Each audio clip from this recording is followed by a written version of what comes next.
Good evening and welcome to MTV Community Forum. I'm your host, Byron Campbell. Welcome. And of course, Chris Deali, our co-host. Good evening, Chris. Good evening, Byron. Good evening to our viewers and listeners across the various platforms. We are happy to be here with you again on another Wednesday night. Chris, just something we want to say about the program, MTV Community Forum. There's been feedback from persons who felt that there's a need for a call-in. They want to be able to reach us. They have questions, but we have some limitations here, Chris, in terms of the time that's available. But also we want to say that there is an avenue where viewers can communicate with us or with our guests, and that is via MTV Community Forum on YouTube and on Facebook. So you can use this platform and communicate with us. It would reach us via our headphones, and we will talk about it. We will raise the question. So viewers, you can reach us that way, at least for the time being. Chris, an interesting week. A couple of things that I took note of, and I think it's important to mention. It's one, I think I was excited about a few things that's happening in the agricultural sector, and I think it has implications to enhance food security. One is the TAMCC. Of course, you know, they're responsible for the Maribo Agricultural Training School, and that facility for many years has deteriorated, poor facilities, certainly inadequate as a training institution, modern institution. My information is that what I've seen is that there's investments taking place there to enhance, to modernize the facilities in terms of dormitory, in terms of areas for livestock and farming, and I think this is kudos. This is excellent. The Ministry of Agriculture and the Ministry of Education, I understand, is involved in this initiative. So I'm so pleased about this, Chris. Well, and I had to declare, I sat on TAMCC board for many years. Yeah. The Maribo Farm School was always an important aspect for us. Yeah. We, TAMCC talking here now as we, yes, have had many issues. Financing being one of the major areas. Yeah. And at one time, under the last government, they decided that, it's not something that they will continue. Mm-hmm. And I am pleased as well to hear that, because there are a lot of young people who go to the Maribo Farm School and learn a lot of important skills. One of the constraints have been they'll graduate from the school and they have no land to get access to either grow crops, mine small ruminants, or whatever it is they're doing. So I'm hoping that with this new reviving, and as you say, you're happy, that they address some of these issues and get it, to be one of the schools that, under TAMCC, that will have continuity, and to show young people that farming is something that they can invest their time and effort in and make it do well. Yeah, absolutely. I'm really pleased about this. At one time, TAMCC used to be a sub-regional institution. We had students coming in from the other Eastern Caribbean countries. Still do, I think. Yeah. The other thing that happened this week was the Grenada Bureau of Standards. It had a modern upgrade to its laboratory, some $4 million, and this was financed by the CARICOM Development Fund and, of course, the government of Grenada. And this all has to do with, they call it national quality infrastructure. So, and it's important for food security because it's going to certify, the whole question of quality certification and standards, so important, particularly for the export market and of course the local market too. So this is an excellent initiative. I understand this is something that had started, initiated several years ago, probably as much as 5 years ago, but finally it's done. Excellent situation there, Chris, too. Agreed, and every country needs to have standards. Yeah. We don't have standards that we apply consistently. And for the general public, there are mandatory standards and those that are not mandatory. So for example, blocks have a standard that we need to ensure is maintained throughout the country. The last time I checked was only two block makers that met the standards. Now that is critical for us in the construction industry. If you're not meeting the standards of the Bureau and what they test, for example, compressive strengths and so on, your house could fall down. Yeah. So these are the kind of standards that the Bureau, and I'm happy that they have equipment. I hope they have the human resources. Someone said that to me, a scientist, modern laboratory, Right. one of the most modern facilities. And the other thing I will add, I hope we are there to put all this modern equipment with a preventative maintenance plan in place. Yeah.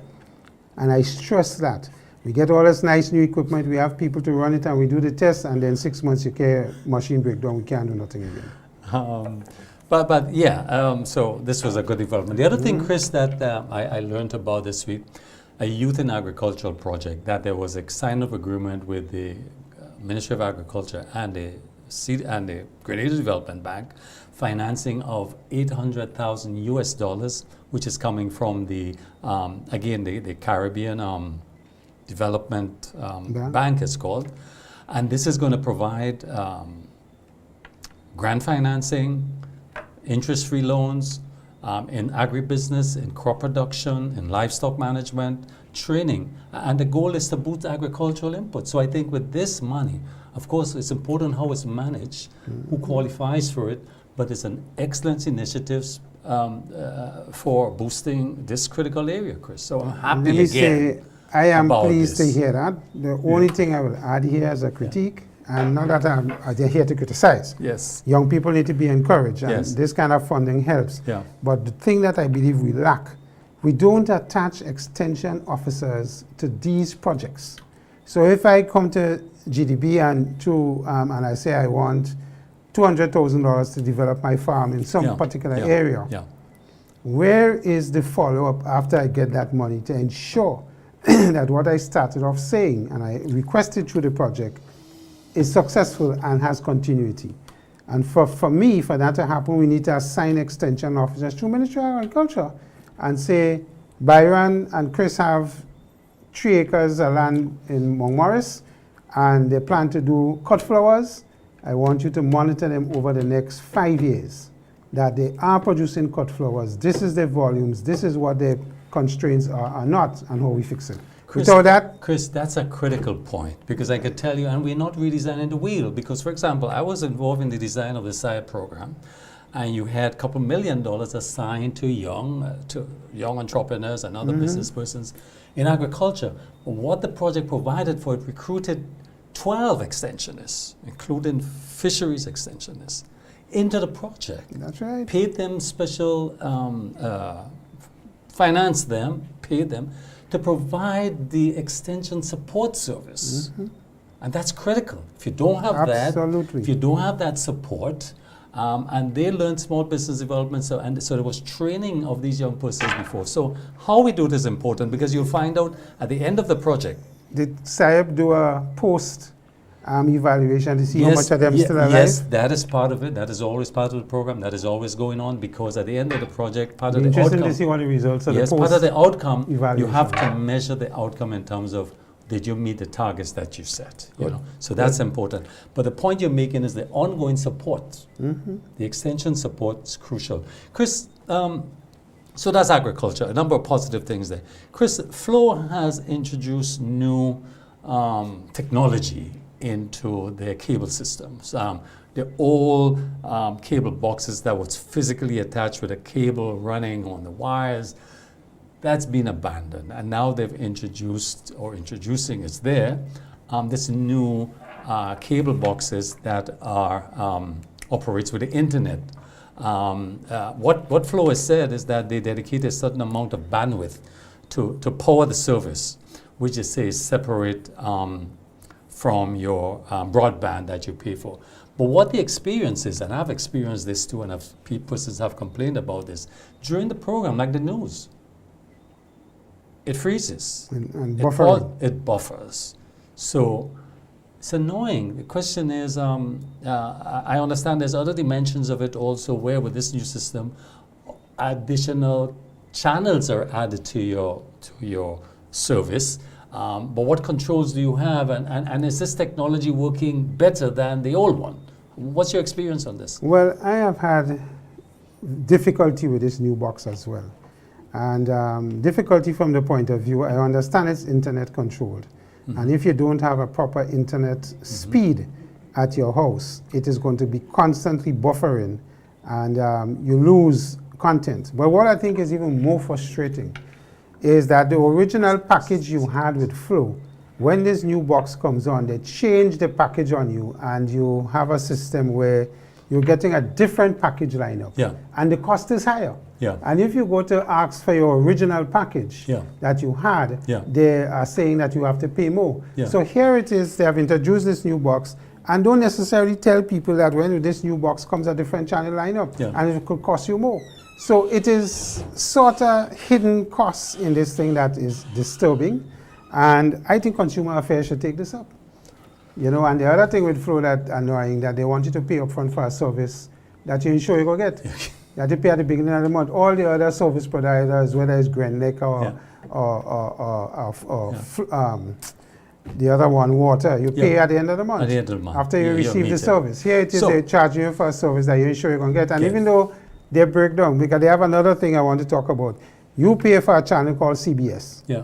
And CBS will have certain packages, certain shows, and then they tell you it's not available. It's not available. And you have to go to Rush or some other You place. can't get, well, you have to get pay it. additional. Yeah, for. and these are things that, I mean, Consumer Affairs really need to needs take to a be look addressed. into. Chris, road blockage. When you drive along our roads, night, day, evening, morning, our main roads I'm talking about, they're reduced to one lane traffic. So it means that you have to stop between cars, you know. If you go to Molyneux, you go to Brisbane, you go to Manjaloo, everywhere. Sometimes it's better, it's worse than others. On Sundays, what's your experience on this, Chris? Are we?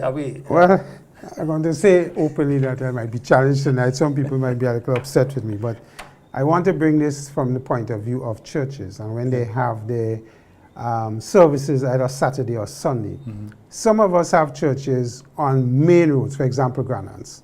There is one particular church that just before the foliage, that when they have their service on a Saturday, they park on both sides of the road. I experienced this last Saturday, and there's a huge traffic buildup that occurs when you park because you single lane the traffic. Single lane the traffic. And Granans is a major thoroughfare. Yes. The issue I'm bringing here, Byron, is think of an emergency. Fire engine have to go and deal with an emergency, and you park on both sides of the road, and the fire engine cannot get through because of oncoming traffic or whatever the blockage is.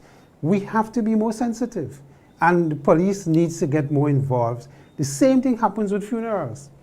When we have funerals in some of the major churches, whether it's in the Avenue, Archibald Avenue, Springs, Marion, you can't pass unless the police comes there to direct. And even when the police is there, they challenge because of how long the line of the traffic build up.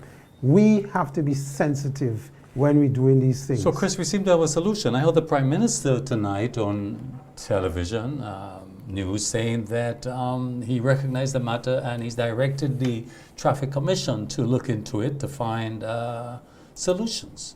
Well, I mean, Byron, to me the solution is if you're having church, park on one side of the road, even though it's far from the church entrance. You have to make a little walk. But you can't park on both sides of the road and narrow the One of the lane. points raised to is that if you're going to buy a car, sure, it's a free country, you buy whatever cars you want, how many you want, but you must show evidence of where you're going to park it. Yeah? That's reasonable. You can't park in the public road. I mean, because that's a thoroughfare.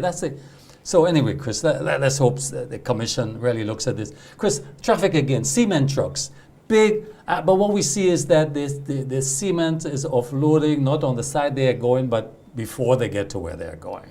Because, Byron, part of the problem with the chemistry of cement and premixed concrete is that if you don't get to the site on time, when you put that water, the water activates the chemical process. When you put the mix in the truck. And if you can't get to the site, what the site is getting is substandard mix, right? Because the reaction will probably have expired in the truck and in the bin. And what happens is that the concrete is substandard. And I've been saying for years in this country, we just need to make a regulation, amend our regulation for construction that no cement must get to a site premix. It helps with the road problems, with the droppings all over the road and the traffic. The trucks are going to be able to move better, less weight, so they don't damage the road as before. And the client is going to ensure that they get a better quality product. Why we can't do that? Why we Seems so simple enough, stuck in this thing of premixing concrete and bringing it on a site substandard? I mean, and clients must insist that when they're doing a project, no concrete work must come to them unless the water is put on site, because everything is by weight. So you know how much water to put in by weight. Or you could convert it to gallons. You know. Okay. So Yeah. I don't understand. Chris, final thing, this development at Wester Hall, again, you spoke about it last week, but my information is ongoing. That is at the at that junction where the river comes in at Wester Hall. Has this been addressed? And nobody seems to, you can't hear from PPA on what is happening there. The guys have leveled the place, they have encroached and have taken land. As a planning authority? Yeah. Yes, planning authority, and it is right next to the river. That river takes a lot of water during the rainy season. From the rainy mountain, season is about to start, everywhere. yes. And what happens down that area, down the course of the river, is going to be massive flooding if they don't do something and try and we certainly hope this is addressed, Chris. Viewers, that's all the time we have for this segment of our program. We didn't mention the Chelsea. Congrats to the Chelsea people for the next gold medal. Well, that is all right. We'll talk about that next week, Chris, because we are, we're going to take a break now, but when we come back, we'll have with us Dr. Francis Alexis, KC. Of course, you know, Dr. Alexis is a constitutional expert, lecturer, someone that's been in politics. So we're going to have an interesting conversation with him. Stay with us. Join us when we come back. See you soon.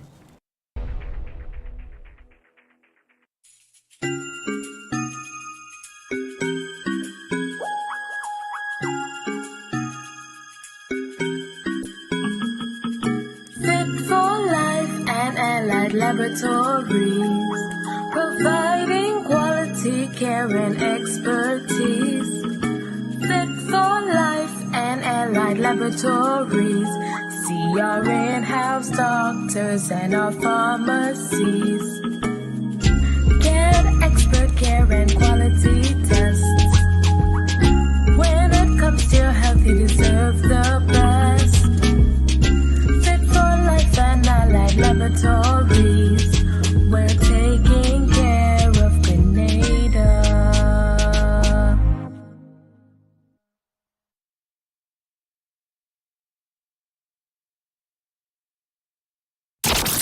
Grenada, the road to greatness continues. Catch the senior men's national team live at the Karani James Athletic Stadium for 2 thrilling football clashes. Saturday, May 31st, it's a fiery international friendly as Grenada takes on Anguilla, just $20 admission. Then on Wednesday, June 4, it's our FIFA World Cup qualifier versus the Bahamas, $25 admission. Both matches kick off at 7 p.m. sharp. Come dressed, come loud, come proud. Style your national team, bring your posters, and show the world you are the 12th man. Let's pack the stadium, flood the stands, and roar together. Get your tickets now at the official GFA ticket outlets. Go to Fed.com or at the gate. Let's stand proud with Team Grenada. One island, one team, one goal.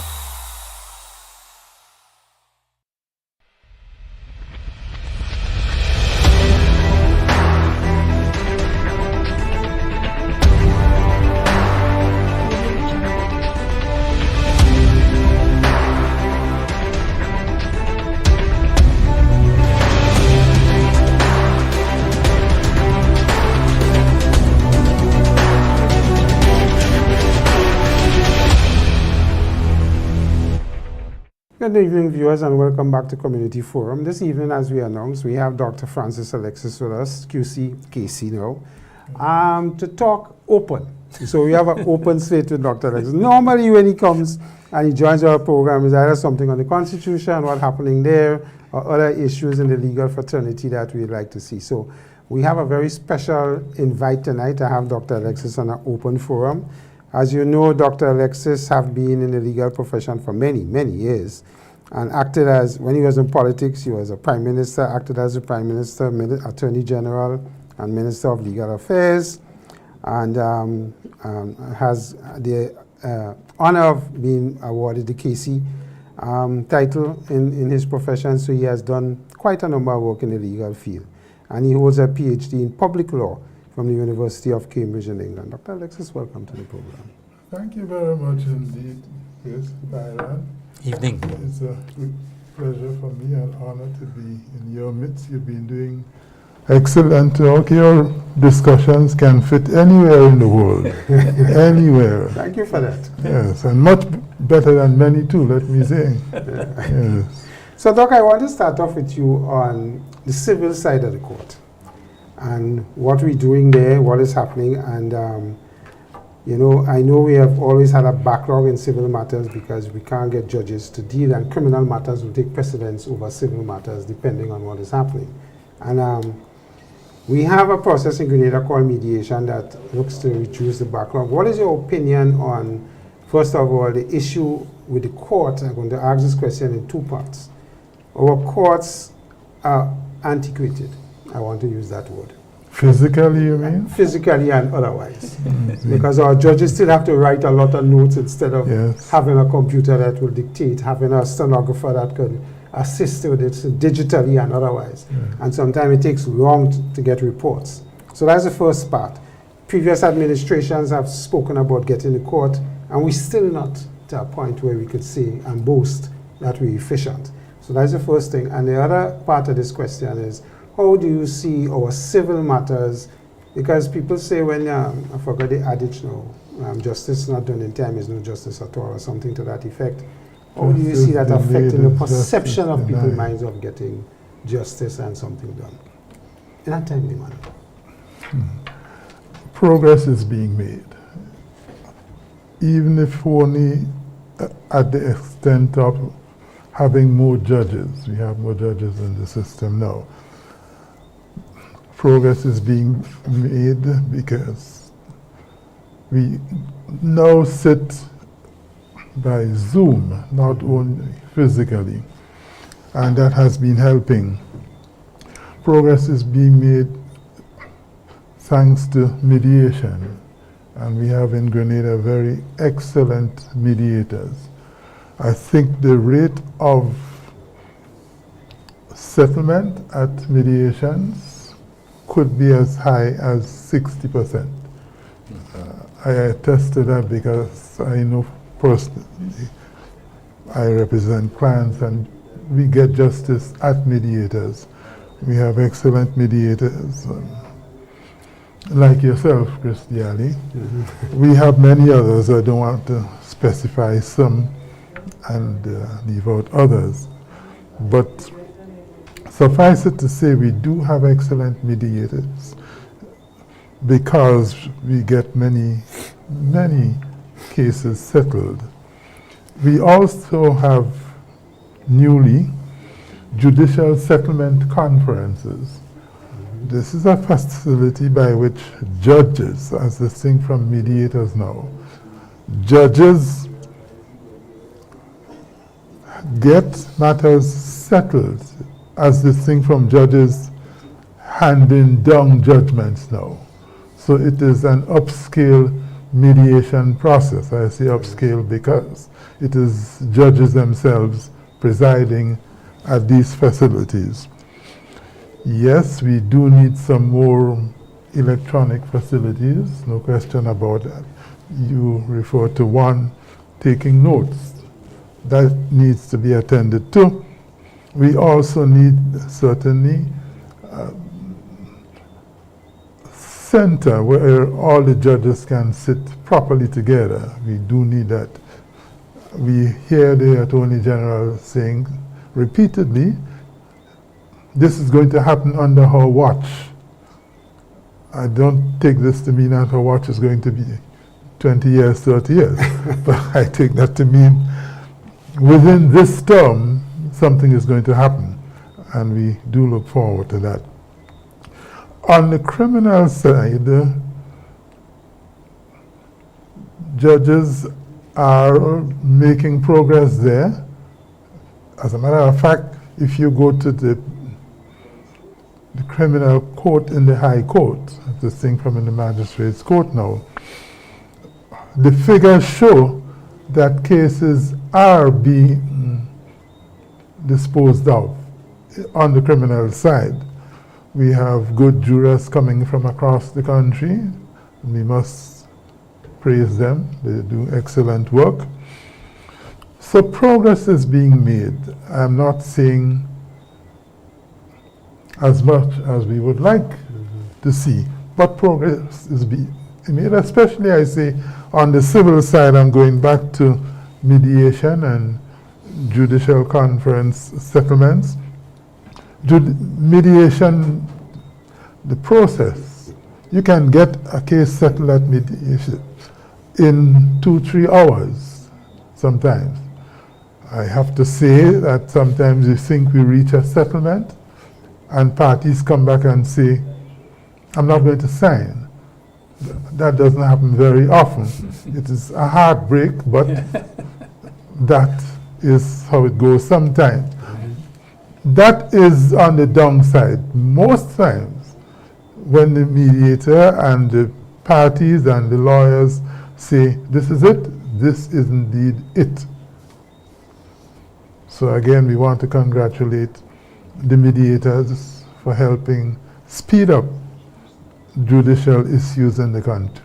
And it is not only in Grenada, across the Caribbean, in the OECS, and further afield in the Caribbean, mediation is taking off. That's good. Yeah. I want to come back to you, Doctor, on the issue of the criminal matters and the judges and the progress we've been making there. And recently we saw a situation with a particular judge having a particular issue, and it appears that we may have lost that judge until the investigation is done, at least completed, on what he's been accused of.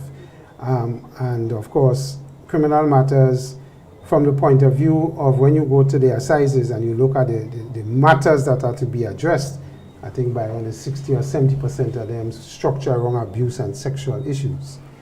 And I want your comment on what you think. We have such a high prevalence in that area, and not so much on the judge issue, but because I know this matter has to be looked at carefully. But at least he's out of commission, and so we don't a judge short. And how you think that could affect what we do on that side?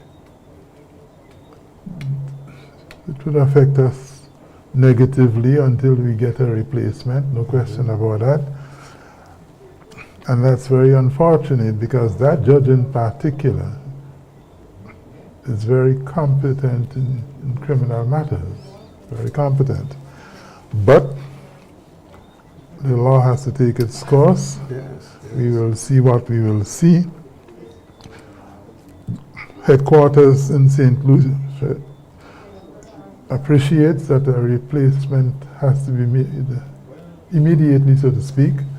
This is now, we're still in May. The assizes still have, I would say, about 8-9 weeks or so to go still. These human challenges occur from time to time, and we just have to do our best to respond to them when they happen.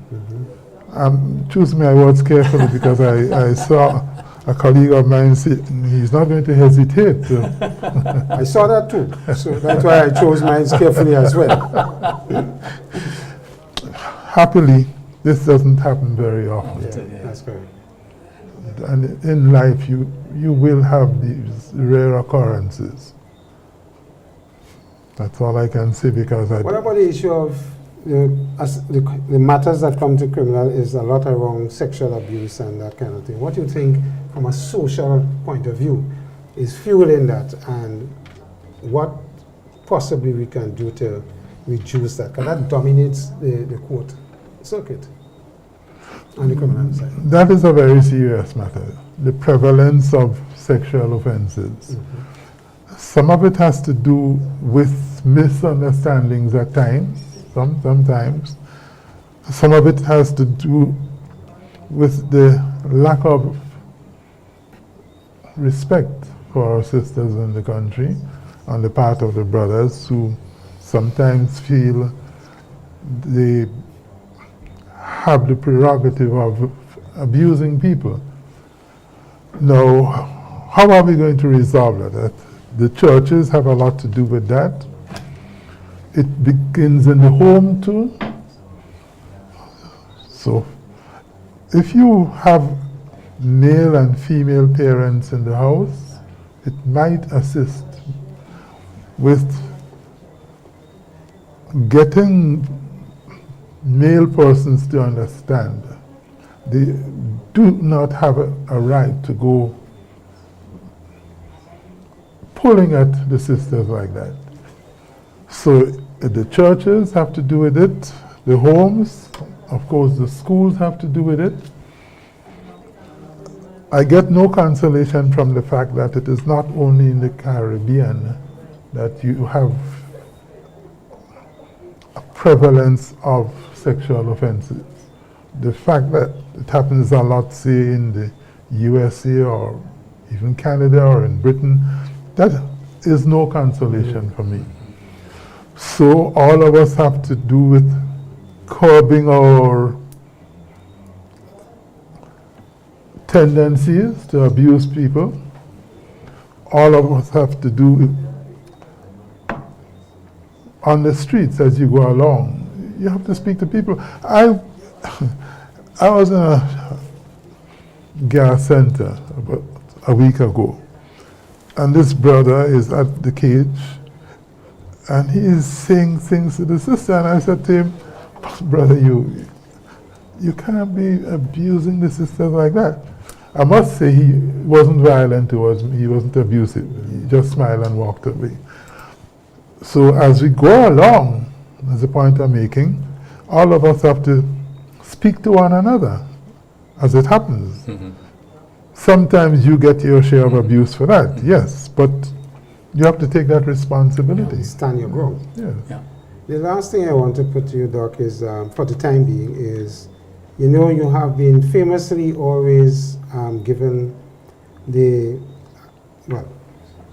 fact that you piloted a bill that says a child is a child. Yes. And I think there was further piloting of bills that says people living in a common law relationship must be given the same rights as if they were married and so on. I think you were highly praised for the child is a child, because we come from a background, if you were not born within a marriage, you somehow seem to be less of a person.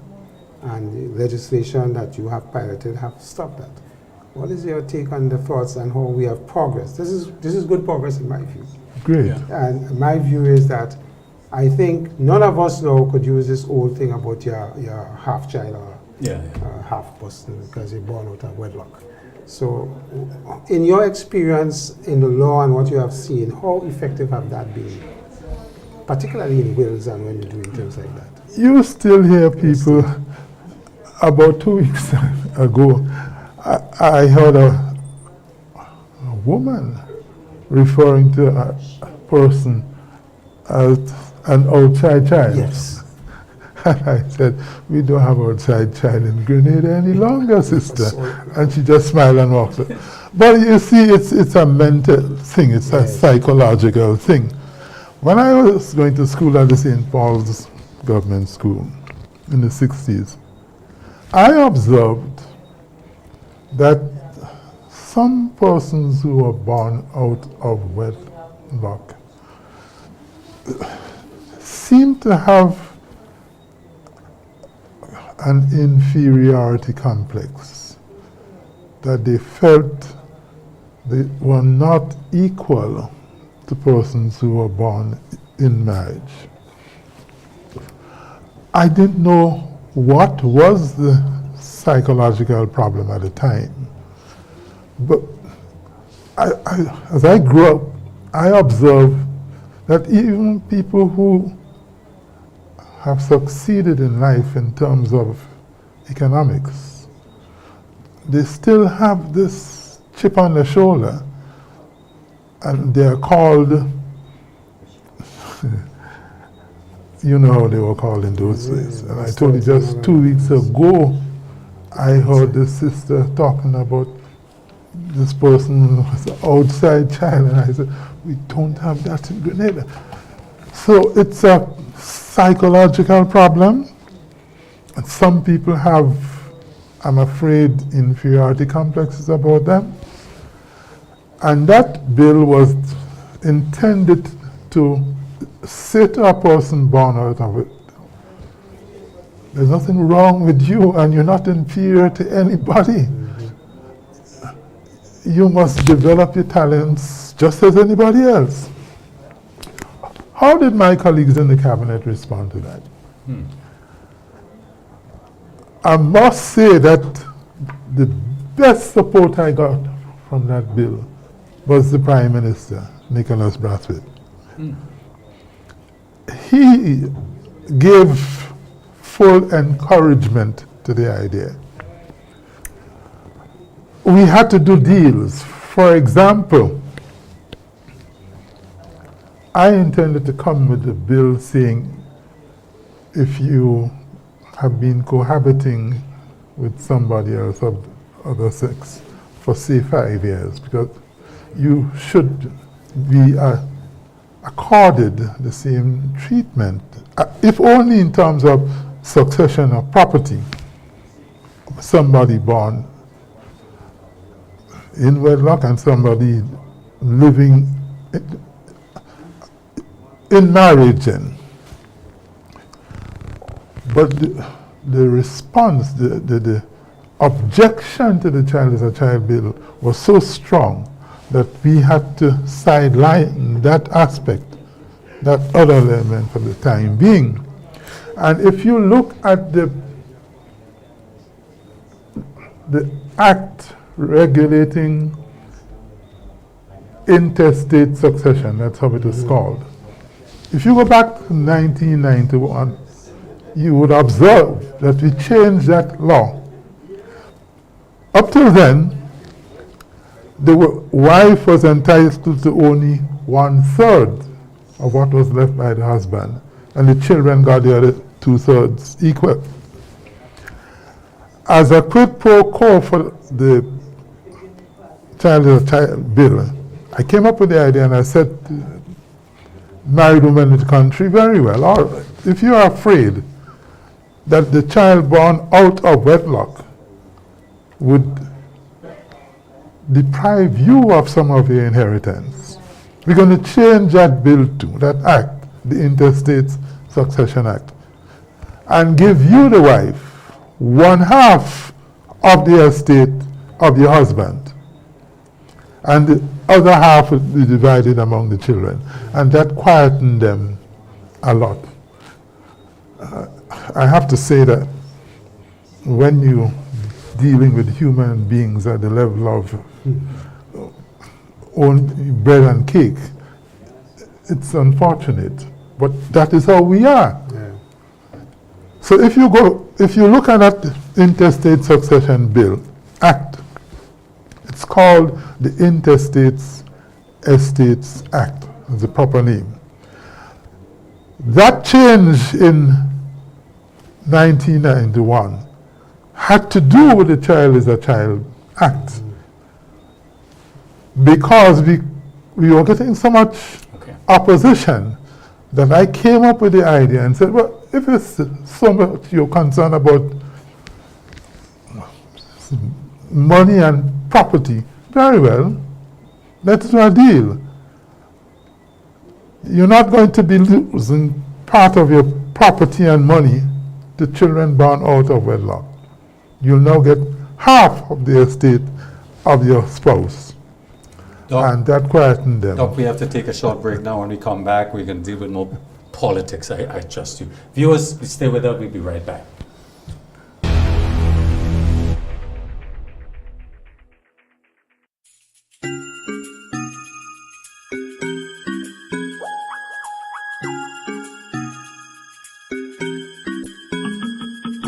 Fit for Life and Allied Laboratories, providing quality care and expertise. Fit for Life and Allied Laboratories, see our in-house doctors and our pharmacies. Get expert care and quality tests. When it comes to your health, you deserve the best. Fit for Life and Allied Laboratories, we're taking care of Grenada.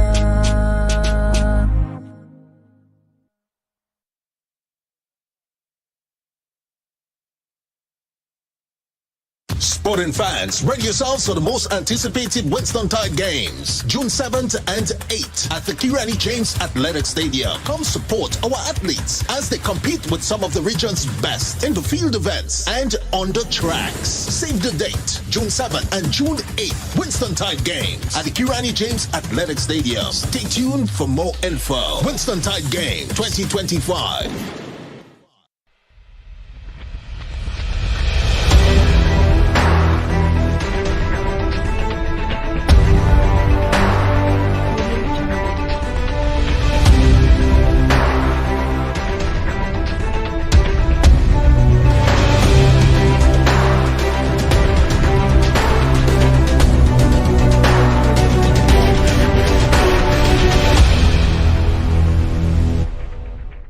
Welcome back, viewers. We're here with Dr. Francis Alexis Casey. Dr. Alexis, I want to move to leadership and political transition. I mean, political transition, I would say, have significant implications for national progress, development. You've been a politician, as Chris outlined earlier. You've acted Prime Minister, you've been Minister of Legal Affairs and Attorney General.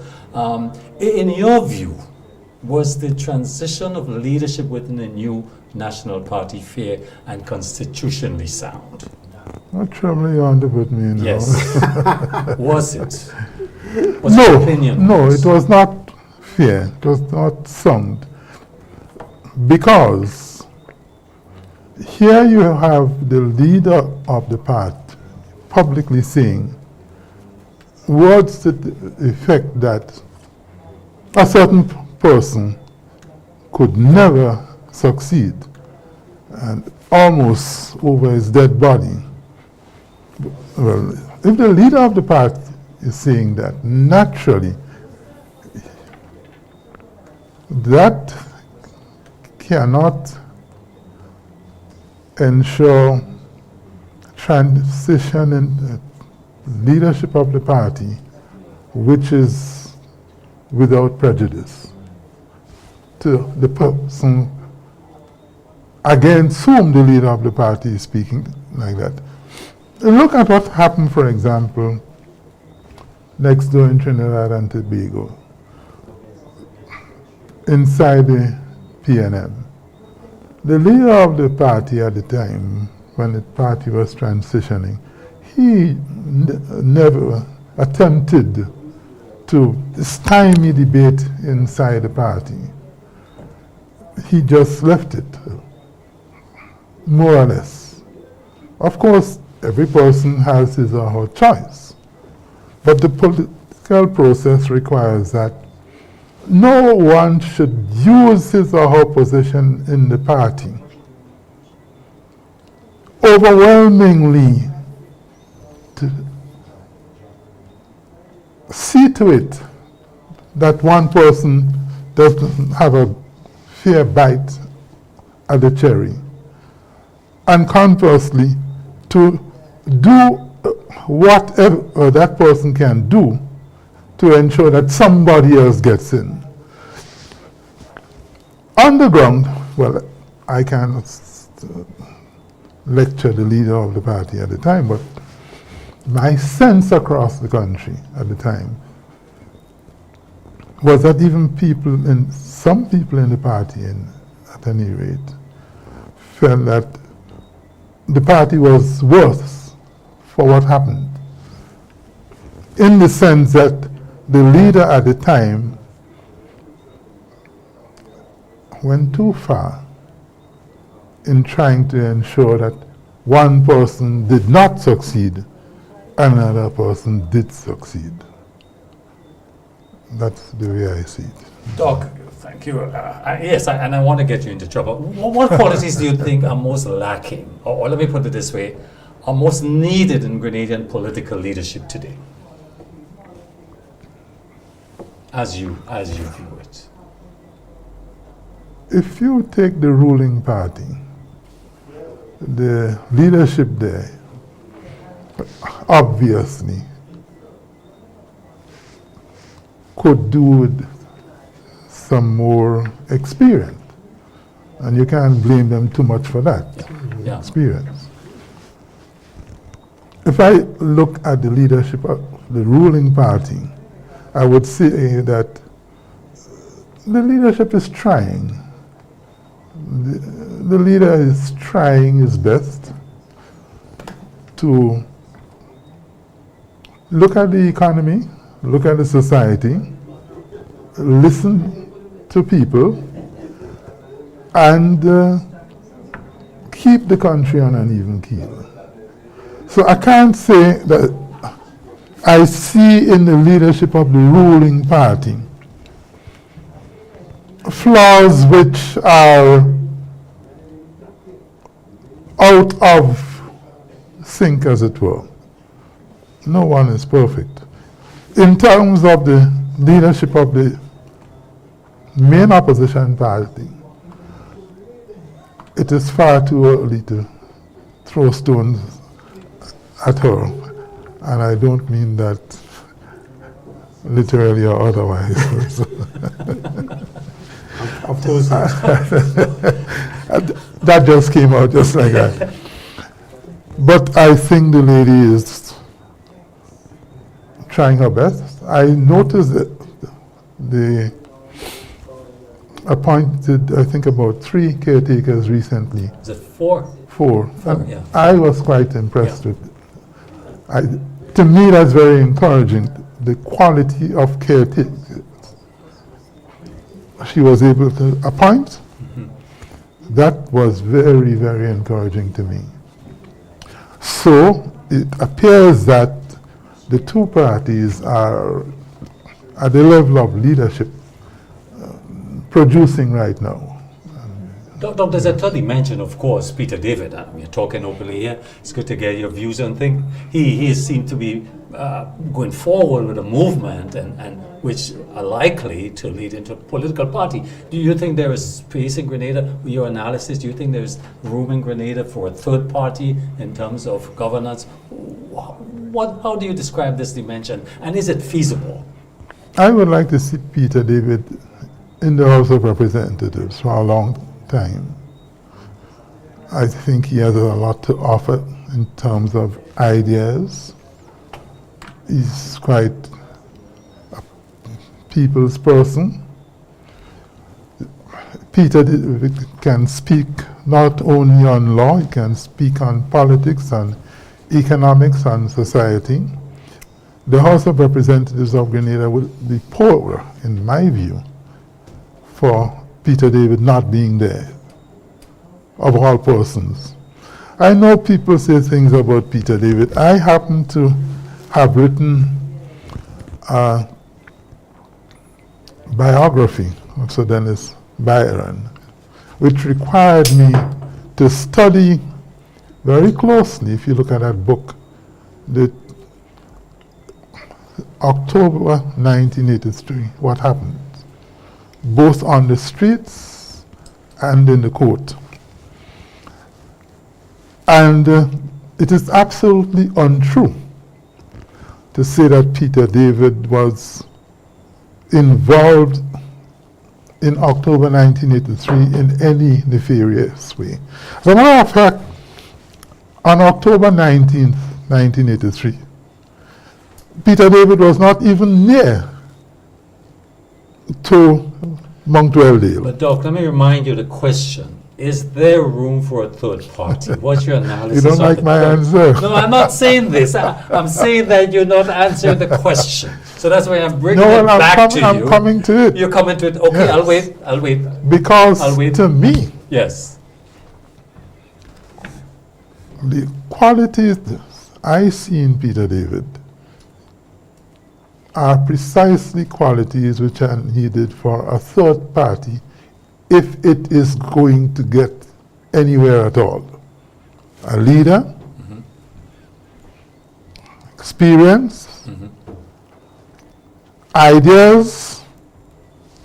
If anybody is going to pull off a third party in the country right now, it has to be Peter David. Is he going to get far? I just said we are seeing the new leader of the NNP putting out very impressive candidates or caretakers. And I'm not saying so because this gentleman is here. I don't even know if he's related to. It's my son. Well, there you are. I don't even know. Yes. As a matter of fact, when the name was mentioned at first, I said to myself, what if NNP could pull in this man? We have to watch out. Chris. But those folk, I mean, I've been saying so all about the place, that those caretakers are quite impressive. Yeah.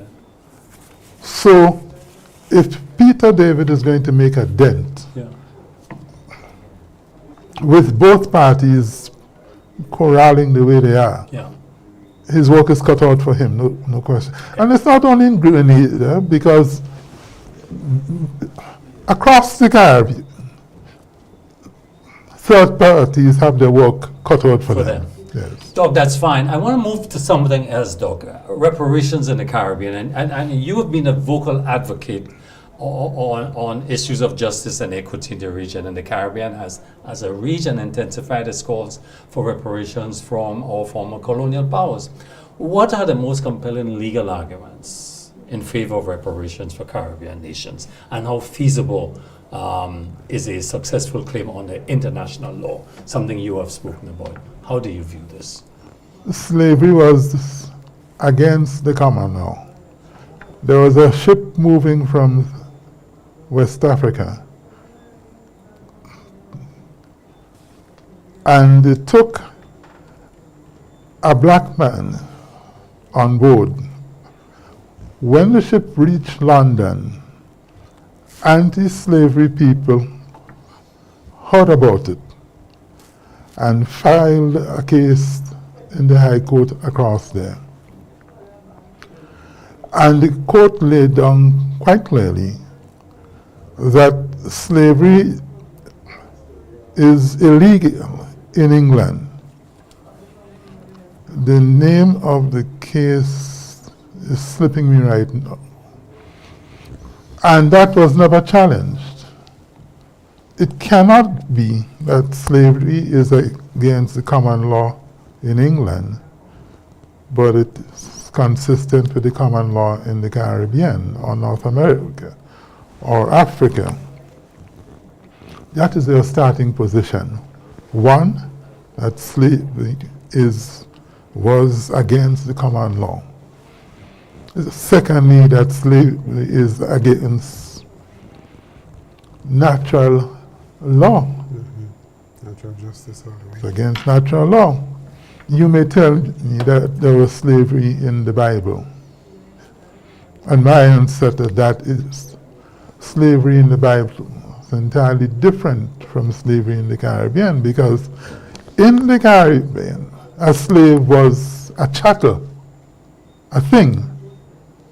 Slavery in the Bible, a slave was not a chattel, in so much so that the Apostle Paul, he was sending the slave to his owner, because it was possible in his conscience that the owner could do right by the slave. Thirdly, if you look at the Slavery Abolition Act, that act set aside 20 million pounds to the former slave owners as compensation for loss now of the right to have slaves. Like the assets, yeah. Their assets. Not a single penny, not one penny, was set aside by the British for the former slaves. The brutality, the deaths of their relatives, so to speak. Not 1 cent. No, that cannot be fair at all. 20 million pounds for the former slave owners, and not 1 penny for the farmers. And 20 million pounds then is equal Of several course. billions now. Huh? That was the fruit of a loan. Yeah. The British government had to contract a loan for that. And it was only, come Salim Bigil, help me, just about 10 years or so ago, that loan was repaid. Yes. To make the point that the British government made a Herculean effort to pacify the former slave owners. Nothing for the former slaves. That just cannot be fair. Now what about, you hear us getting out of Privy Council. Suppose somebody in the Caribbean or anywhere were to take the British government to court, some kind of court. I file a paper in the Grenada court and it is going up to the Privy Council. What do you expect the Privy Council is going to say? Well, I can give you some examples. A British entity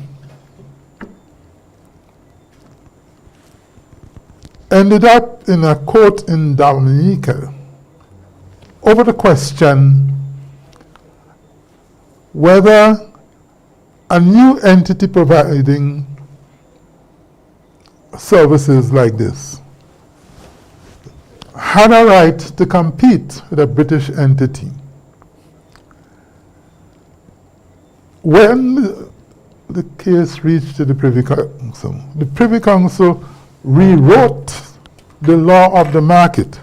The law of the market is open competition. But in this case, the Privy Council said, maybe a little lack of competition, I'm using my words, is sometimes important in a little country like Dominica because the services we're talking about, telephones and so on, it may not be economical to keep the law of the market intact. Now, why was the Privy Council rewriting the law of the market? Because a British company was involved. That cannot be denied. Cable and Wireless. And the case is in the law reports. So anybody who expects a case like this reaching the Privy Council, that the Privy Council is good, to be fair and not biased, I have some gold to sell them on the moon. A lot of moon. I'll give it to them. Look at it. The British government is talking now about requiring visas of us, some of us coming to Britain. Well, that is so funny that it ain't funny anymore because our final court is there in the Privy Council in Britain. Yeah. Our head of state is there. How can we continue in this way? Our head of state is in Britain. We can't go there as we wish. Our final court is there. We can't go there as we must have self-respect. We must respect ourselves.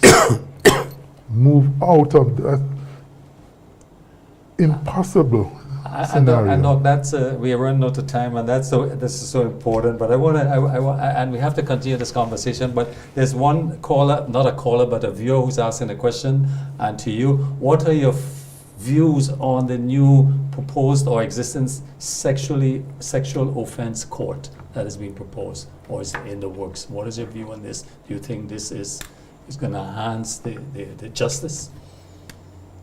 It may have the effect of bringing attention to focus on the problem of sexual offenses. It may.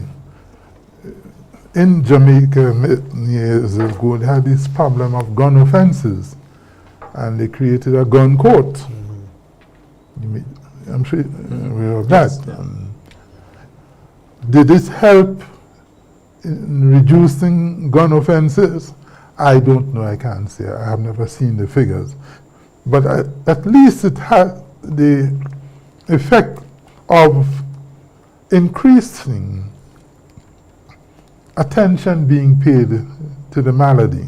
So it may happen in Grenada, it may. But at the same time, you asked me that question now, I have to say that by itself is not going to solve the problem. The problem is, it is too complex to be solved simply by putting up a quote. You see a similarity with the gun amnesty? That initiative by the government, has it reduced gun crimes, related crimes, or violent crimes? Well, you are the guys, you know, you're the people who study these things. But the numbers, our numbers, our homicide continues to climb. Crime fighting is a multifaceted problem. It is not fought successfully simply by putting up a quote, simply by an amnesty or lack of amnesty. It is not so simple. But of course, every little bit counts. Yeah. No question about that. What we need in the country right now on the economy, I see that the new Prime Minister of Trinidad and Tobago is talking about having certain discussion with us in Grenada. That is going to help a lot. What are we going to do about unemployment, especially among the youths? I am afraid to talk about that in the presence of this man here, because far more informed on these things I can never be. But it seems to me that apart from oil and gas, we have to be talking a lot more about agriculture. We have to be talking about agriculture, and not so much about exporting raw goods, Food but security. processing Processed goods foods, yeah. and food security. Now, how are we going to do? If George Bizan were here, I'm sure he would tell you, you have to make farmers know how important they are. You have to make I have to farmers tap the know table on this how one. important they are. And it's not just a matter of talking on the TV. You know, that was very good about Brizan. He used to go out into the field with the farmers. You know? I remember I this. said, if he were the Minister of Agriculture today, I think it would make a big dent. I'm proposing him. What about you? Minister of Agriculture. Because he goes into the field. It's true. Yeah. That's Makes what a Brizan difference. used to Yeah. do. That is a fact. And he made farmers Yeah. realize how important they are to the country. We need more of that. A Minister of Agriculture who would fraternize seriously with the farmers and give them. Now I'm seeing so much problems about pre-deal larceny. I see women farmers in the country on TV complaining about pre-deal larceny. Women farmers. We need more women farmers in the country. Doc, that's all the time I have. It's an important point to end on. We want to thank you for joining us. Pleasure And is Chris, mine. we have to have him back. Absolutely. When we As talking open with Doc, Exactly. a There's lot so of many things we can things, talk Doc. about You have to come ourselves. back. You agree that you will come back? Because our list is incomplete. We are halfway through, Doc. So we Well, I salute you guys. Thank you I very do much, Doc. say it again. This was such a pleasure, viewers. Thank you for being with us. Chris, our technical staff, MTV Community Forum. We'll see you next week, next time, same place. Bye-bye. Have a good evening.